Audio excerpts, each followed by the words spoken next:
Hi everyone, welcome to my channel. On this channel, I'll be dropping videos uh, ranging from solving different problems in mathematics, and also I'll be dropping videos guiding you step by step into solving problems from different topics like algebra, trigonometry, calculus, and some other topics. If you're new here, please consider subscribing, like and share. So in this first video, we'll talk about the best fundamentals of algebra, and in this case, we'll talk about the laws of indices and the laws of logarithms. So several times we deal with numbers having the same bases, some numbers having different bases, on several occasions having different powers. So in this video, we'll try to see what are the best fundamental laws that can help us to deal with solving such problems. So in this case, let's first consider numbers having the same basis, and so we'll say let a number a be to the power x and a number a be to the power y. So we can encounter a scenario where we are multiplying a to the power x, and then we are multiplying it with a to the power y. So by laws of indices, this simplifies to a to the power x plus y. So what does it mean? It means that when the bases are the same and you're multiplying these numbers, then just it means that you have to just add the powers. For example, if you have 3 to the power 2 multiplied by 3 to the power 3, this is the same as someone looking at 3 to the power 5. You are just adding the powers because the bases are the same. So this is just a simple example to illustrate what we have here. And again, now consider a scenario where you are dividing some numbers with the same basis. So this is a to the power x divided by a to the power y. This is going to be equal to the a power x minus y. All right, and again, a quick example here can be maybe 3 to the power 3 divided by 3 to the power 2. So this can be 3 to the power 3 minus 2, which is equal to 1. So that gives you 1. So basically, if you just don't want to expand and cancel, this is how you can approach that. Again, we can recall that from laws of indices, any number to the power 0 is always equal to 1. And again, any number a to power 1 is always equal to that number. So these are also very fundamental when it comes to solving different problems. Now, this can take us also to a situation where you have a to the power m, but again outside we have a power which is n. So how do we approach this? This is the same as m by n, so that means we just multiply those two powers together, and then we have a to the power mn. Okay, so now this can help us simplify another situation where we have fractional powers. But before we go into that, let's try to look at what having a fractional power means. So if I have a to the power 1 over n, which is a fractional power, then this can be written as the nth root of that number, which is a, nth root of a. So basically, we can use the same scenario to simplify a lot of problems. And so from this, we can also borrow the idea that now if I have a to the power m over n, I already know that this, if I have that, then I can make a way that this is maybe m times 1 over n. And I already know that if this is multiplication from here, this can be rewritten in the reverse order as this. And so here I can have that this is a to the power m everything to power 1 over n.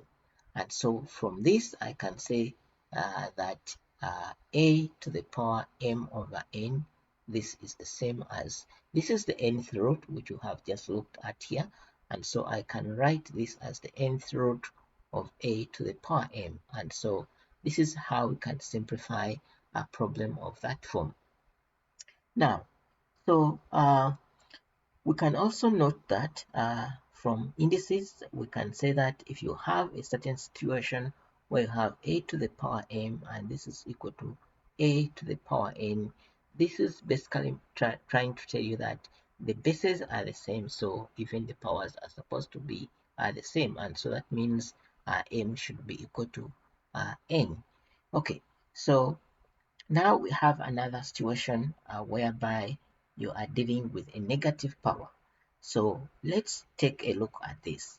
You have a number a to the power negative n. This is the same as 1 over a to the power n, and the reverse is also true.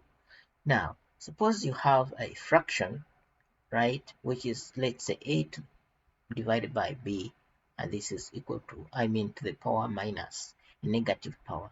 So if you want to simplify this, the idea is to first of all get rid of the negative and to have a positive power. And so the way to do this is just to have a reciprocal of what is inside. And so this goes to b over a, and then the power becomes positive. The idea is that this is like you rewrite it in this way, and so the b will jump up and then the a will go down, right? And so also, we can make some other basic. We can also make some other basic conclusions that if I have a to the power b, then everything to the power n, this can be the same as a to the power n over b to the power n. So the power is on both of these two numbers, and also this can be very important when it comes to simplifying a lot of powers. So as we will see.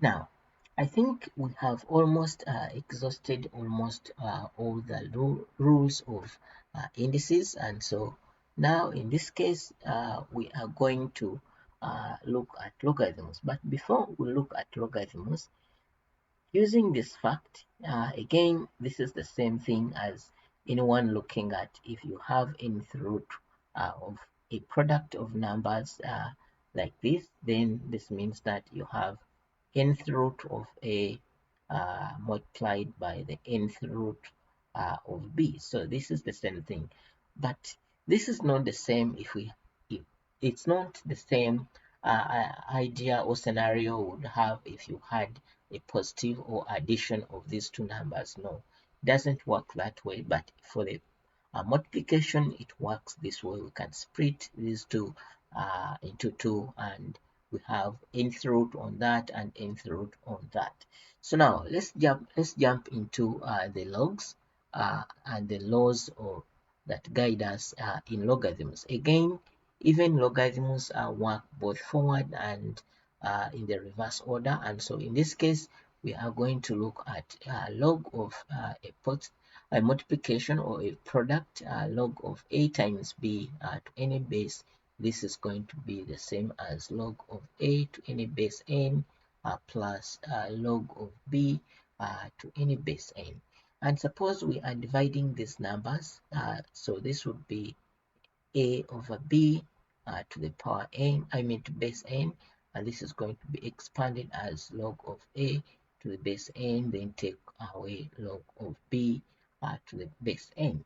And so the forward and then the reverse is valid.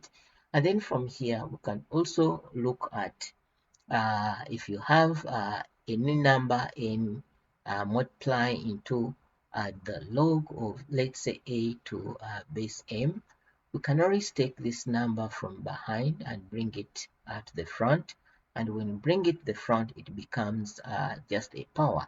So this means we have log of a to the power n, sorry, and then this is to the base m.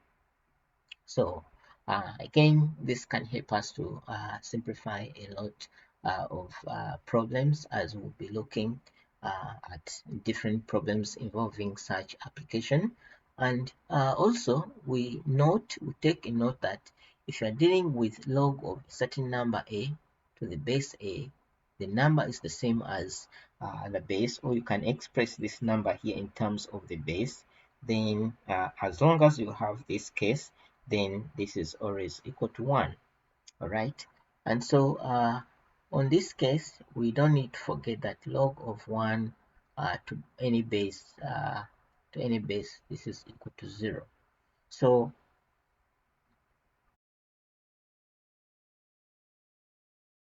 how we can deal with changing bases. So to be able to change the base, let's suppose you have log of a to base b, and you want to change this to base n, right?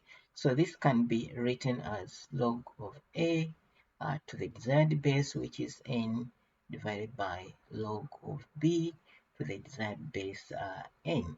And so this is also very fundamental when it comes to uh, simplifying different problems, because you can change the base the way you like. For example, if you have log of 2 to base 5 and you want to change this to base 10, then this is just going to give you log of 2 to base 10, which we can always guess, and then this is log of 5 to base 10. So this is how we can change to the exact any base. And then finally, we can talk about the anti-logging. So if I have log of a to base b, and this is equal to any n, which is any number, then this means that we can have that a is equal to b to the power n. Again, this is also fundamental when it comes to solving uh, different problems, because we can get rid of the log and then we get a. And actually, this forms the basis of proving this part here of changing the basis. So because from here you can take log on both sides of your desired base and then make in the subject, and then it gives you this. So yeah, so this can help us to work through all the problems ranging in indices and in logarithms. Thank you so much. Please, if you're new here, consider subscribing, and please share, comment, and